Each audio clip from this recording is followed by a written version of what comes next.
শুক্রবার 19 এপ্রিল নেদারল্যান্ডসের জনপ্রিয় পত্রিকা দ্য টেলিগ্রাফের বরাতে জানা যায়, স্থানীয় এক মসজিদে জুমার নামাজের পর শত শত মুসল্লির সামনে কালেমায় শাহাদাত পড়ে ইসলাম ধর্ম গ্রহণ করেন বিখ্যাত ডাচ অভিনেতা ডনি রয়েলবিঙ্ক।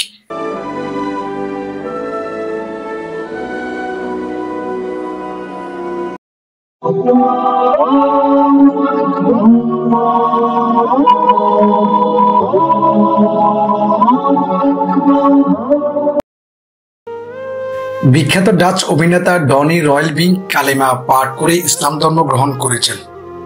তিনি অনেক দিন ধরে হৃদয়ে প্রশান্তি খুঁজছিলেন, অবশেষে ইসলাম ধর্মে সে শান্তি খুঁজে পান।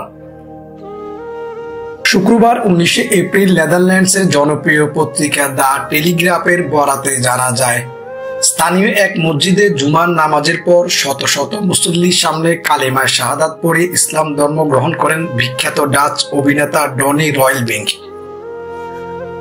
ডনি রয়েলবিঙ্ক পাবলিক ফিগার ও মডেল হিসেবে পরিচিত।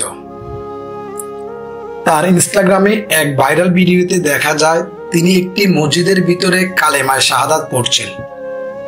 ক্যাপশনে তিনি লিখেন, আমি জানি আপনারা আমাকে ফলো করেন, আপনারা জানেন গতকাল আমার জীবনে একটি বিশেষ দিন ছিল।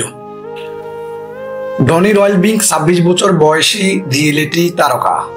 2022 সালে বন্ধুদের সঙ্গে একটি ফিটনেস ভিডিও শুট করার সময় তিনি আহত হয়েছিলেন। পাঁজর ভেঙে যাওয়ার কয়েক সপ্তাহ তিনি হাসপাতালে চিকিৎসাধীন ছিলেন। একই বছর তার অন্ডকোষ ক্যান্সারে ধরা পড়ে। এই দুটি ঘটনায় তিনি একেবারে ভেঙে পড়েন। আন্তরিক শান্তি খুঁজতে থাকেন।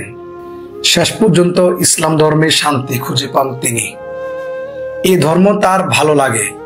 অবশেষে তিনি ইসলাম গ্রহণের সিদ্ধান্ত নেন। কয়েক সপ্তাহ ধরে ডনি মসজিদে যান, রমজানের রোজাও পালন করেন, অল্প অল্প করে কোরআন ও তেলাওয়াত করেন। এই সব কিছুই তার মন পরিবর্তন করে দেয়, ভালো লাগা ও প্রশান্তি অনুভব করেন, আর সেই জন্যই তিনি ইসলামের ছায়াতলে চলে আসেন। পিউ রিসার্চ সেন্টারের গবেষণা অনুসারে 2015 থেকে 2060 সালের মধ্যে মুসলিমদের সংখ্যা সামগ্রিক বিশ্বের জনসংখ্যার দ্বিগুণেরও বেশি হারে বৃদ্ধি পাওয়ার সঙ্গে সঙ্গে ইসলাম হবে বিশ্বের দ্রুততম বর্ধনশীল ধর্ম।